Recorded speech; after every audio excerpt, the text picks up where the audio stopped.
Was passiert eigentlich, wenn man seinem Herzen folgt? Wenn man die Zweifel für einen Moment zum Schweigen bringt und neue Wege geht, statt sie nur zu durchdenken? Vor 2,5 Jahren haben wir all unseren Mut zusammengenommen und unsere Wohnung gegen ein Zuhause auf Rädern getauscht. Wir wollten mehr Natur und weniger Großstadtlärm, mehr Abenteuer und weniger Komfortzone. Und wir wurden nicht enttäuscht. Doch ein Leben auf Reisen bedeutet auch, sich immer wieder neu auf die Gegebenheiten eines Landes einzustellen, Jobs und andere Alltagsaufgaben unter ständig wechselnden Bedingungen zu jonglieren und das Gefühl, nirgendwo so richtig zu Hause zu sein. Es ist unser 3. Frühling unter der Sonne des Südens, in einem Land, das wir noch nie mit dem Camper bereist haben, auf einer Insel, die uns vor Herausforderungen stellen, aber auch immer wieder begeistern wird.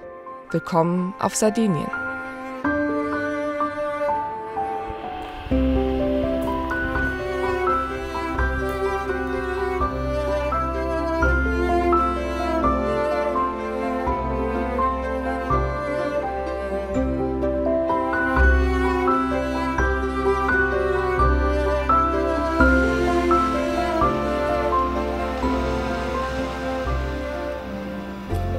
Schön, dass ihr wieder mit dabei seid, auch wenn es die letzten Wochen hier ein wenig ruhiger war. Wir durften den ganzen Februar über ganz tolle Foto- und Videoprojekte umsetzen, aber da gab es für euch leider wenig zu sehen, deswegen ist hier nicht viel passiert. Das wird sich jetzt aber wieder ändern, denn wie ihr seht, haben wir unser Südreiseziel erreicht. Wir sind vor 3 Tagen mit der Fähre mit Sprinti von Livorno aus nach Olbia rüber nach Sardinien gefahren.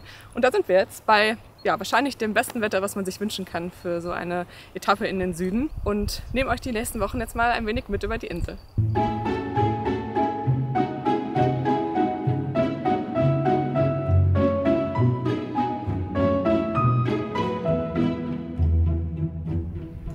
Wir sind ausnahmsweise mal ohne großen Plan hier auf die Insel gereist, haben aber schon von ganz vielen von euch gehört, dass es hier einfach überall super schön sein soll. Eigentlich an jeder Küste die schönsten Strände auf uns warten. Von daher haben wir entschlossen, uns ein wenig mehr treiben zu lassen. Wir haben jetzt mal so grob die ersten Kilometer Richtung Osten gemacht, einfach weil wir hier einen schönen ersten Platz gefunden haben.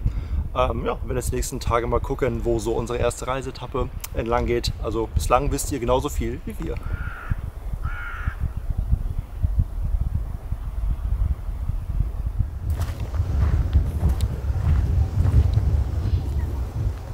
Das Besondere an dem Strandabschnitt, wo wir hier gerade mit Sprinti stehen, ist, dass hier überall so kleine Frischwasserlagunen quasi hinter den Stränden liegen.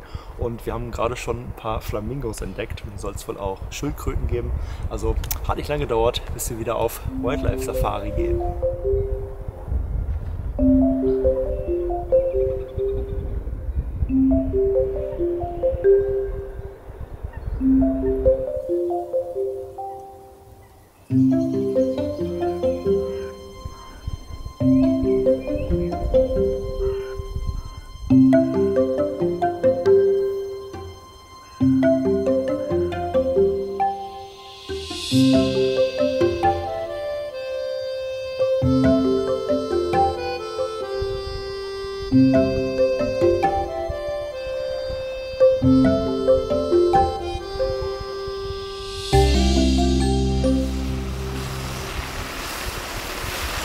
Insgesamt 6 Wochen haben wir Zeit, die Insel zu erkunden.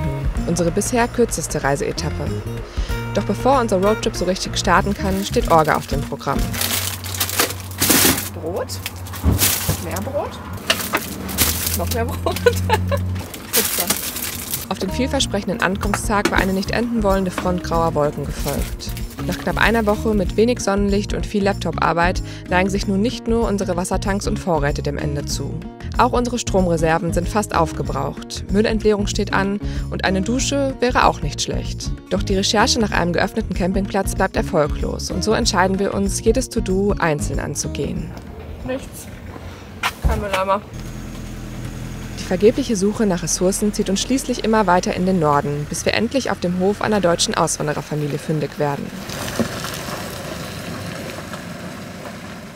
Mit viel Liebe zum Detail entsteht hier eine grüne Oase für Mensch und Tier, die die Familie mit ihren Gästen teilt. Gets me almost every time in the midst of summer, watching it in full bloom always makes me wonder when we were. hat leider zu. Guten Morgen. Upsala. Oh mein Gott. Wir würden gern ein wenig länger bleiben, um auch sprichwörtlich unsere Batterien aufzuladen. Doch unser Router findet kein Netz und wir müssen berufliche Deadlines halten. Also heißt es am nächsten Morgen schon wieder Abschied nehmen. Auf zum nächsten Stellplatz. Oh ja, okay. Alles gut. Fahr langsam trotzdem, aber alles gut. Du hast noch bestimmt 30 Zentimeter. Ja, sehr gut.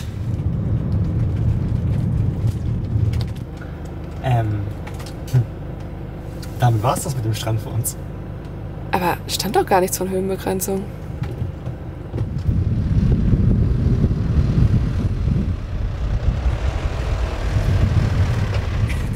Das kommt gleich rein, ne? Hallo. Hi. Oh, ihr seid aber neugierig. Oh Gott, hallo. Hallo. Hi. Noch einer. Oh Gott. Oh, dieser Stellplatz kommt auf jeden Fall gerade genau zum richtigen Zeitpunkt, denn ich muss sagen, wir haben die ersten Tage auf der Insel jetzt doch ein klein wenig mehr gestruggelt, als wir das so gehofft hatten. Wir dachten eigentlich, wir kommen an, die Sonne scheint, wir suchen uns einen schönen Platz und bleiben da erstmal. Und die Insel ist auch wunderschön, also das steht außer Frage. Alles, was wir bisher gesehen haben, sieht auf jeden Fall echt traumhaft aus. Aber irgendwie war es jetzt am Anfang doch komplizierter, als wir uns das so vorgestellt hatten. Zum einen, was die Infrastruktur angeht, und es war natürlich klar, dass das in der Nebensaison einfach vieles noch geschlossen hat, was uns ja wiederum auch, was das Camperaufkommen angeht, zugutekommt. Es ist einfach nicht so voll auf der Insel, im Gegenteil, es ist eigentlich noch total leer. Aber es haben eben auch keine Campingplätze offen. Und es ist aber so, dass abseits von Campingplätzen die Möglichkeiten für Fähr- und Entsorgung echt extrem rar sind. Also wir haben jetzt gestern erstmal Stunden damit verbracht, einen Mülleimer zu finden, wo wir unseren Müll entsorgen können. Also so ganz banale Dinge. Und was auch noch so ein bisschen dazu kommt, ist, dass wir, was so das Sicherheitsthema angeht, so ein durchwachsenes Gefühl hier haben. Wir haben uns da vorher eigentlich gar nicht so richtig Gedanken drum gemacht. Wir sind in Europa und irgendwie, ja, haben wir auch so ein Grundvertrauen, dass erstmal Menschen gut sind und uns nichts Böses wollen. Aber hier häufen sich jetzt doch so ein bisschen die Indizien, dass, dass hier vielleicht nicht unbedingt immer gegeben ist und man doch sehr, sehr achtsam sein muss, was das Verlassen des Fahrzeugs auch angeht. Und ja, wir haben jetzt noch keine negative Erfahrung selber gemacht, aber genau, lesen es halt jetzt gerade vermehrt und haben auch heute von einem Local gehört, dass man sehr aufpassen sollte, wo man sich aufhält. Ne? Genau, wir waren gerade einmal kurz mit Sprint in der Werkstatt, das ist ein anderes Thema. Machen wir jetzt gar nicht auf, aber der Italiener, der dort gearbeitet hat, sagte uns eben auch, dass wir sehr vorsichtig sein sollen. Wir seien hier schließlich in Süditalien und er leider von sehr, sehr vielen Kunden hört, dass hier Einbrüche stattfinden, dass Kennzeichen oder irgendwelche Anbauteile am Auto geklaut werden. Und das spiegelt sich auch so ein bisschen in den Bewertungen der einschlägigen Camping-Apps wieder, dass hier doch leider sehr häufig solche Dinge passieren. Meistens in der Hauptsaison, das ist auch so ein bisschen unsere Hoffnung, dass wir jetzt durch die Nebensaison da so ein bisschen mehr auf der sichereren Seite sind. Von daher, ja, versuchen wir da jetzt uns auch nicht verrückt zu machen, irgendwie einen Umgang mitzufinden, denn die Insel ist zu schön, um sie nicht zu erkunden. Aber das trotzdem einfach mal aus Transparenzgründen. Es ist nicht immer leicht, gerade auch an einem neuen Reiseziel anzukommen und erstmal so ein Gefühl für die Gegebenheiten zu kriegen. Da haben wir jetzt die letzten Tage echt sehr viel gestruggelt. Guck mal, hier. Ja, lecker. Lecker. Du Schnute. Vor allem beim Kauen auch hochkommen. Wenn ich mich drehe, kriege ich dann nochmal was? Ja, genau. Wollen wir tauschen? Machst du die Arbeit und wir gehen draußen auf der Wiese spazieren? Beneath the shadows of this quiet town, I see you there, your feathers on the ground. Your eyes are heavy with the weight of the world. What's in a life you never could offer? Even if you've never flown before, you can take a chance and try once more. Don't let your worries weigh you down, down, down. You can still take flight. although you're earthbound.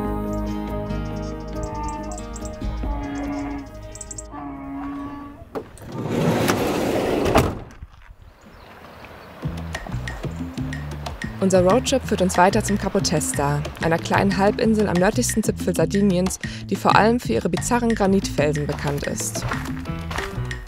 Voll wie glatt diese Steine hier geschliffen sind. Das muss ja dann alles mal Meeresgrund gewesen sein, oder?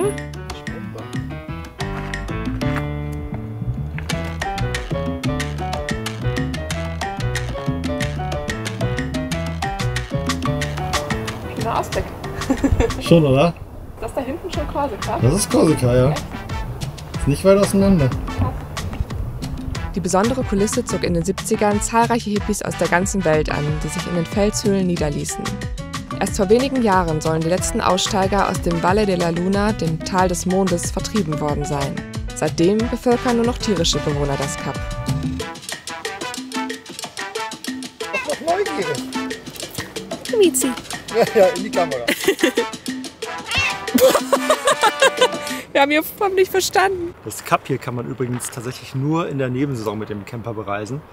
Von, ich glaube, Anfang Juni bis Ende September ist die Straße nämlich für größere Fahrzeuge gesperrt. Macht auch Sinn, weil, glaube ich, oben nur so eine Handvoll Parkplätze sind. Also ich glaube, selbst mit normalen PKWs wird es in der Hauptsaison echt schon trubelig. Aber so waren wir jetzt relativ alleine hier und auf jeden Fall ein Nebensaison-Tipp.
Sind ja immer für Wildlife jeglicher Art zu haben und haben hier gerade am Parkplatz direkt das erste Wildschwein gesichtet.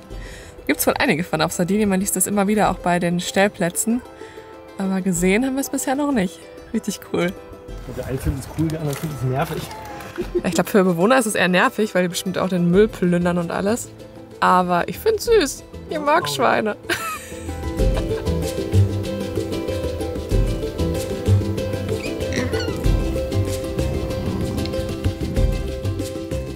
Wir sind hier übrigens an der Costa Paradiso und das ist eine gated Community. Das heißt, man darf hier tagsüber auch als Camper zwar rein und hier wandern und die Küste entdecken, aber spätestens Richtung Abend, ich glaube 22 Uhr ist das Limit, muss man das Tor wieder verlassen und ja, darf hier nicht übernachten, was aber kein Problem ist. Wir werden jetzt einfach mal eine kleine Wanderung zu einem Strand machen und dann verlassen wir die Area wieder.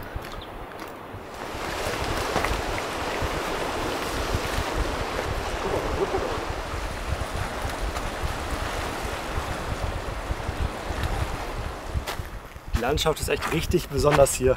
Überall so im Wasser verteilt, so kleine Buchten und kleine Pools. Im Sommer bestimmt richtig schön hier zu baden. Und auch bestimmt richtig voll, ne? Bestimmt richtig voll, ja, aber aktuell ja tatsächlich menschenleer. Und ja, echt cool hier ein bisschen rum zu tigern und zu erkunden. Ein bisschen fühlt es sich an, als wären wir in einer Filmkulisse gelandet, während Schauspieler und Crew gerade Pause machen. Die Szenerie steht, kein Müll, nicht einmal ein Papierfetzen trübt die makellose Kulisse. Der Ort ist im Winterschlaf. Doch die hunderten Ferienhäuser, gepflegten Poolanlagen und Restaurants lassen erahnen, was hier in der Saison los sein muss.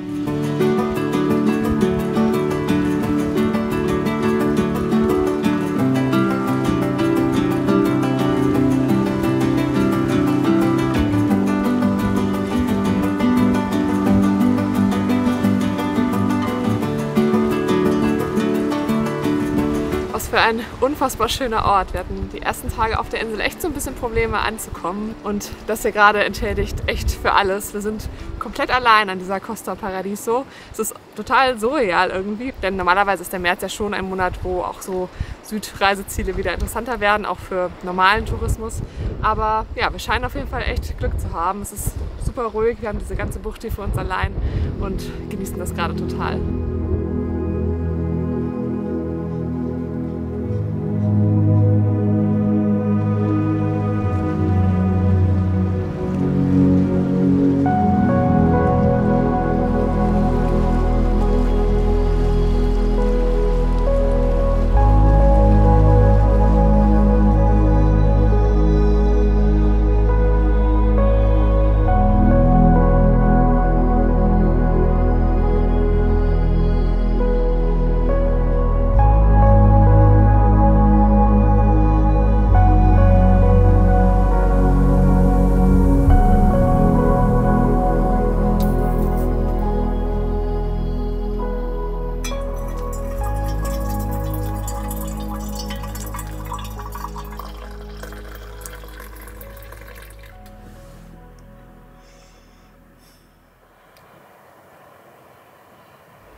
Willkommen in Alghero. Wie war die Anreise? Boah, anstrengend. Das ist echt, immer in südlichen Ländern so eine kleine Herausforderung mit so einem großen Auto. Heute ist extrem windig.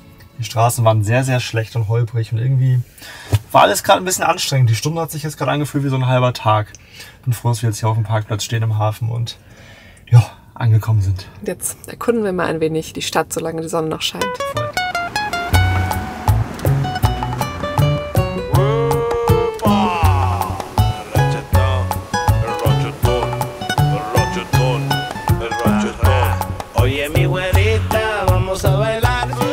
Que tú quieres y te va a gustar.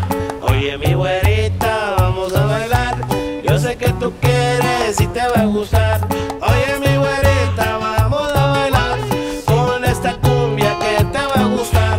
Oye, mi morena, vamos a bailar con esta cumbia que te va a gustar. Ella se excita cuando... Alghero wird übrigens auch Klein Barcelona genannt, was sehr vielversprechend ist, denn wir mögen Barcelona sehr gern. Und man sieht es hier tatsächlich auch schon in der ganzen, den Häuserfassaden und generell in der Bauart, dass das tatsächlich sehr an die spanischen Städte erinnert. Alghero war nämlich lange eine katalanische Kolonie und sogar heute noch ist die Sprache hier verbreitet. Ich glaube 20% der 20% der Einwohner hier sprechen nach wie vor den Dialekt, der sich aus dem Katalanischen ableitet. Also ja, nicht ganz so unrecht, Klein Barcelona.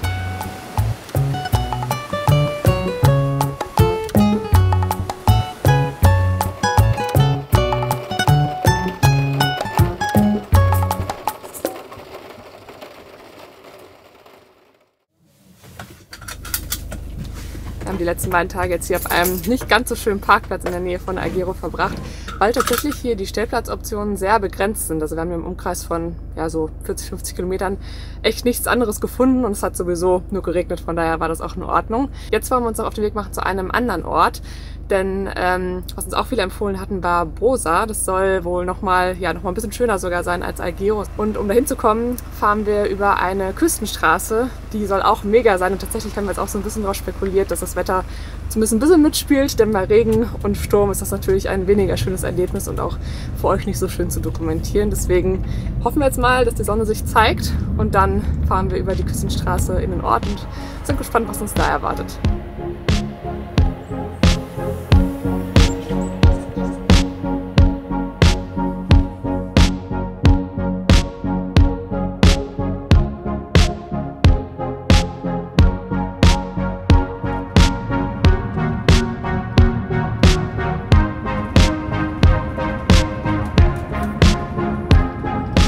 Also die Straßen, wo wir echt froh sind, dass wir uns damals beim Kauf von Sprinti für einen stärkeren Motor entschieden haben.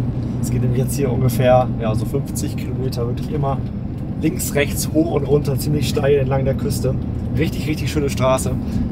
Sind wir auf jeden Fall happy, dass wir hier so gut hoch und runter kommen.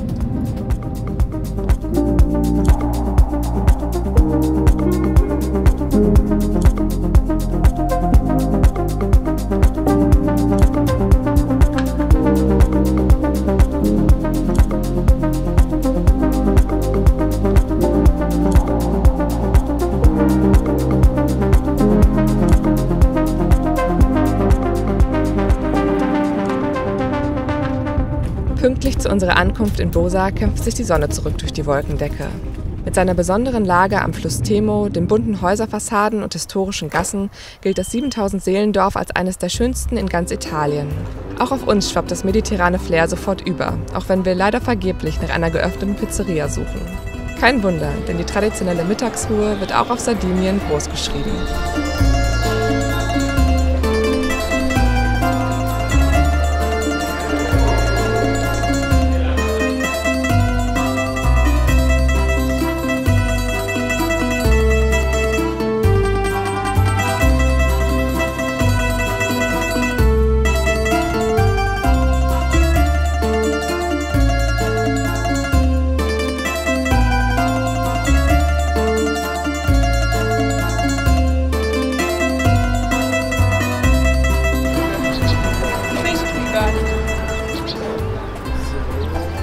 Also so auf den ersten Blick ist Brosa auf jeden Fall sogar noch ein bisschen mehr unser Fall als Alghero. Da war die Stadt zwar auch schön, aber sehr leer, was sicherlich jetzt auch gerade an der Saison liegt. Es hatte kaum was geöffnet und ich finde, solche Städte im Süden leben irgendwie auch immer so von diesem Flair, dass Leute draußen sind, irgendwie Bewegung auf der Straße ist.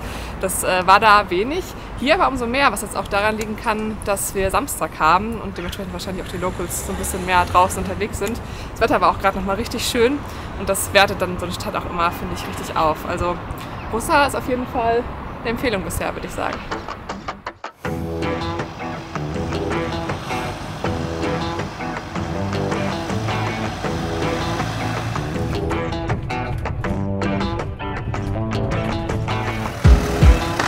Gut.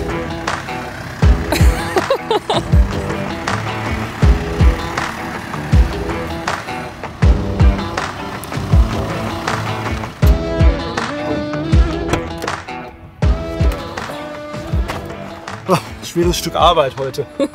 Normalerweise versuchen wir hier komplett Campingverhalten zu vermeiden, also noch mehr als sonst natürlich. Tisch und Stühle haben wir nie draußen eigentlich, aber es gilt hier wohl sogar schon für Auffahrkeile, also Aufstellfenster, Auffahrkeile, Handtücher draußen trocknen.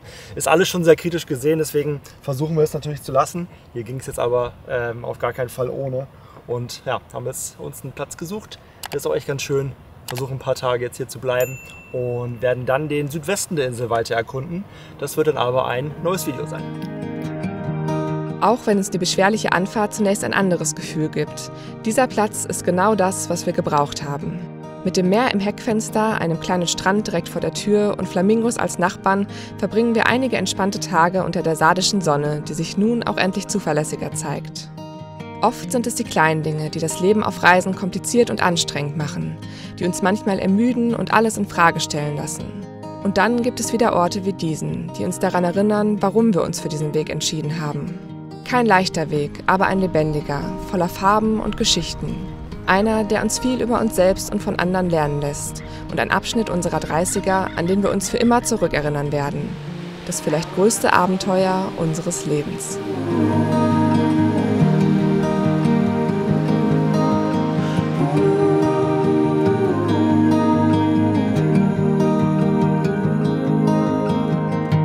With your heart on your sleeve, it's a fine line.